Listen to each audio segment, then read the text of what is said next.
There is actually a really interesting way to create and run your own version of a game, and it is literally just writing a story.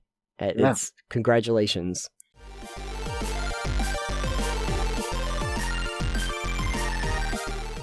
Alex, are you familiar with a website called Quora? Quora. Vaguely? Okay. Anyway, this is a forum site. That's like QAnon, right? Yes, exactly. It's all the QAnon. Exactly. Somehow more conspiracy theories on there. No, what it is generally is it is a forum where people will ask a question and then everybody responds to it, and we figure out what the best response is. And a lot of times, I'm not going to lie to you, it is very, very stupid. Like a lot of Quora is very stupid. Yahoo questions. Like Yahoo questions. It's like that. Yeah. I was on there the other day, though, because sometimes really stupid or insane things are funny. And I like to go through it. But there was actually a question. Show. Exactly. Stupid and funny are like our best things that we do. Well, stupid.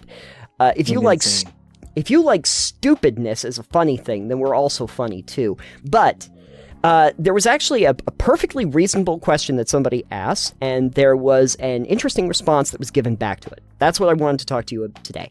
And the question that was asked from a few years back was, how can I play D&D by myself? Haven't we gone over this before? We've done it with where we talked about like two people playing at the same time, like without a GM. Oh, okay. But someone responded back who is referred to as GMing and playing RPGs 40 plus years. So this is an old hat at D&D. And he wrote, to an extent, yes. You can create characters and organize them into a party, and using various random generators, send them into a dungeon or other adventure where you resolve various actions and combats using the mechanical systems, log their activities in a journal, etc. Or navigate a character you create through some programmed adventure. Or play a computer game derived from D&D that shares mechanics and tropes.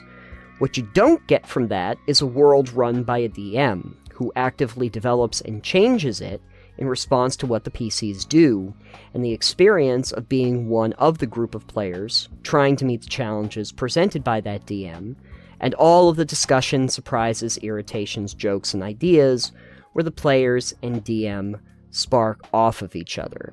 And I guess what I would say is that one of the things that works for tabletop gaming is that last part that he says that you miss out on with the playing by yourself thing, is that idea of all the discussion and the riffing and the irritations, the jokes and everything that happen. Yeah, you're missing the social part of the social game. Of the social game, right. You're just dealing with the mechanics themselves. It's also very interesting that he starts by talking about developing a party rather than talking about an individual character going through it, and then just, like, logging their stats, because it almost feels like an offline version of playing Baldur's Gate 3, or something like that. You just create, here's your bunch of characters, now go into the system, and maybe build a pre-module or something in order to, just, like, you go get something from, a module from, like, Cobalt Press or something, and then just, like, run your characters through that module, rules as written. But yeah, there's not a lot of surprise, there's not a lot of reveals, there's nothing like that in a game of D&D like that. Does any of this sound like something that would, not just if it would work, because I kind of feel like you could make it work, but I also don't know if it's, what's the word I'm looking for? Fun. I don't know if this sounds fun or interesting at all. I don't know if I like this idea. No. If I were going to do something like that, I would absolutely play a video game instead. Right, because at least then, I'm not running the adventure while I'm playing it. Yeah. I'm not making the story up as I play it. If you want to do that, why don't you just write a novel? Yeah. There is actually a really interesting way to create and run your own version of a game, and it is literally just writing a story. Congratulations. The mechanics and and such that we see in D&D, and I know 5e is a little bit different because it's maybe not as mechanics driven as some of the earlier versions, but it is still very much like a mechanical system if you want it to be. And I just don't feel like that was intrinsically, especially for 5e, supposed to be the main focus of it. And that storytelling and social aspects of it were far more important than anything else. Taking that out of the experience feels like you might be missing out on it. The thing is, for new players, if they played like that, I think they'd miss out on a lot of the actual reason people play. Yeah, probably. Yeah. Unless you really enjoy doing stuff alone. But again, video games exist. Exactly. Solo board games exist. Yeah, and like a 40-year veteran of GMing, I think, has a much better way of looking at this because it can be an exercise. It can be a challenge. But I don't think that it really works for somebody who's new. And I don't really think that it would be a great idea to do this out of the gate. Unless you were trying to learn the system. If it was like a learning, training kind of thing, that's actually something interesting, because I'm wondering if... Still better, I think, with a group in that case. Oh, yeah, still, I think you'd want to do this with a group anyway. But I think that it would be interesting if there were maybe modules that were like training modules. Like, we played one that was really for a starting adventuring party. But I'm talking about like a module that was specifically so that if somebody was trying to understand the basics of a D&D or any RPG system, they could look at this thing and they could basically go through a general framework of what you do in the game and how the turn orders work and what the choices would be that you would make and how you would develop a character, like that, like as an actual scenario. I think that might be useful. I don't know if anyone's created something like that, but I do think that it would be useful for a new player, that they could, pull this thing up and they kind of like go, okay, so let's run you through a scenario for your character. There was a video clip from a few months back that kind of went a bit viral, and it was Deborah Ann Wall talking to John Barenthal. You probably don't know who these people are. I didn't see it. That's fine. I don't know who they are, so I didn't see it. Great. But anyway, the thing that was really great about it is John Barenthal, who played the Punisher. Okay. No real experience with D&D. And always kind of like was like, I don't really know what, people get out of it. I don't really understand it. Deborah Ann Wall, who was an actress on, Daredevil and Punisher and all of that, been playing it since she was, a kid. And she said, would you want to play? And he's like, yeah, I mean, I might. And she's like, would you like to do it right now? And he's like, wait, like right now? Yeah. Right now. Okay. And what she does next is really interesting to engage new players, which is she just comes up with a very simple scenario and just explains the basic equipment that he would have on him and describes, like, you're in the woods and it's dark and kind of just sets the whole scene that you're around a campfire, so you're by yourself. You're walking in the woods, there's no one around and your phone is dead? Sort of like that. And then and you see out of the corner of your eye a pair of eyes off in the woods. They're shining back at you. And then just kind of goes, what do you do?